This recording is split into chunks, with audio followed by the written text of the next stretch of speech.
अस्सलामुअलैकुम दोस्तों, आज की वीडियो में हम सऊदी अरब और कुवैत की कुछ अहम तरीन खबरें जो हैं वो आप तमाम दोस्तों के साथ शेयर करने वाले हैं। तो अगर आप सऊदी अरब या कुवैत में रहते हैं तो इस वीडियो को आप शुरू से लेकर आखिर तक जरूर देखें। दोस्तों वीडियो पसंद आए तो लाइक और शेयर जरूर करें। चलिए दोस्तों बढ़ते हैं अपडेट की तरफ।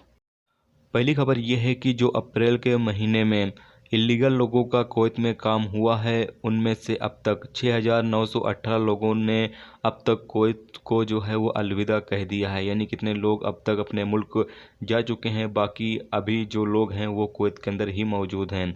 आपको पता चले कि सबसे ज़्यादा मिस्र के लोगों को अभी तक कुवैत से भेजा गया है, जिनकी तादाद है 4,390।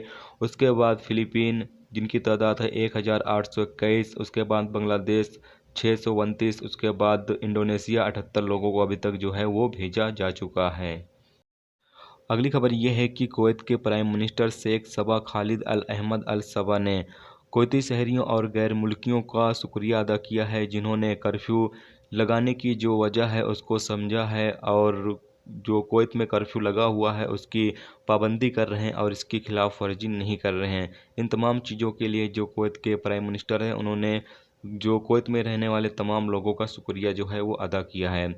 उन्होंने कहा है कि अभी थोड़ी बहुत मुश्किलें जो हैं हमको 30 मई तक देखनी पड़ सकती हैं, लेकिन आप तमाम लोग पेशेंस रखें और सब्र करें। इंशाल्लाह जब 30 मई के बाद ये कर्फ्यू हटाया जाएगा तो उसके बाद जो ज़िंदगी है वो इंशाल्लाह अल्लाह ने चाहा तो हम तमाम लोगों की जो ज़िंदगी है वो नॉर्मल तरीके से गुजरेगी। इसीलिए कर्फ्यू लगाया गया है ताकि कुवैत में जल्द से जल्द जो कोरोना वायरस है उस पर काबू पाया जा सके, जिससे कि कुवैत में रहने वाले कुवैती शहरी या गैर मुल्की जो लोग हैं वो लोग नॉर्मल तरीके से अपनी ज़िंदगी जो है वो गुजार सकें।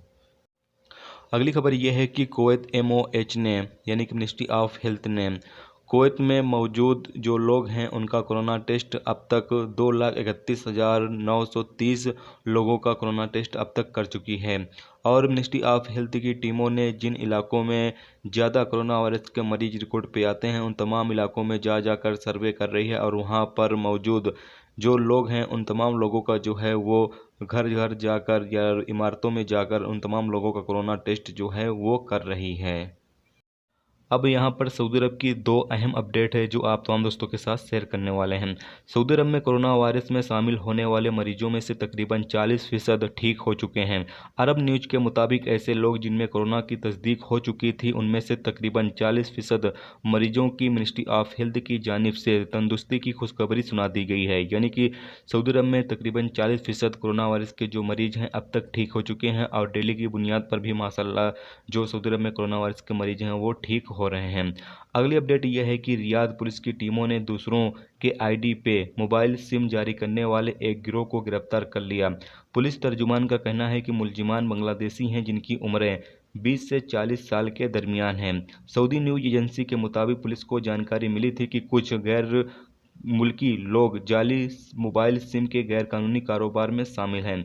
मुलजिमान के बारे में पुलिस को मालूम हुआ था कि वो रियाद की एक मार्केट में काम करते थे, जहां आने वाले सऊदी शहरी और गैर मुल्कियों के आईडी कार्ड या इकामे की फ़ोटोकॉपी किसी तरीके से हासिल करके उनके जरिए मोबाइल सिम जारी करवाने के बाद बड़ी कीमतों में उसको बेचा करते थे। मुलजिमान के कब्जे से पुलिस को 573 मोबाइल सिम जो अलग अलग लोगों के नामों पर रजिस्टर्ड थी, इसके अलावा 1,133 रिचार्ज कार्ड और 1,40,000 रियाल भी बरामद हुआ। मुलजिमान के खिलाफ FIR दर्ज करके उनका केस पब्लिक प्रोसिक्यूशन के सेंटर में भेज दिया गया है, जहां उनके खिलाफ कार्रवाई की जाएगी।